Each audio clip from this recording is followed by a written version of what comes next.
Hey there, it's Brooke with WTI. When I found out that I was going to be a mom, I really wanted to be prepared.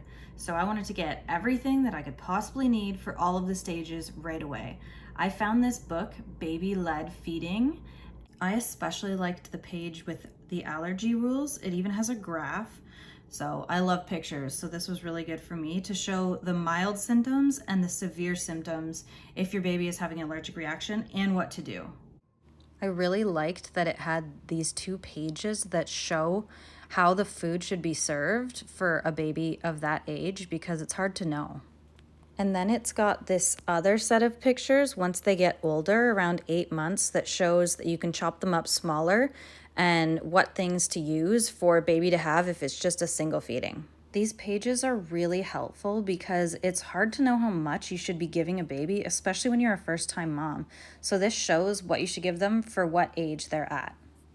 It even has these little icons that show you if it's a 30-minute recipe or if they are freezer-friendly too.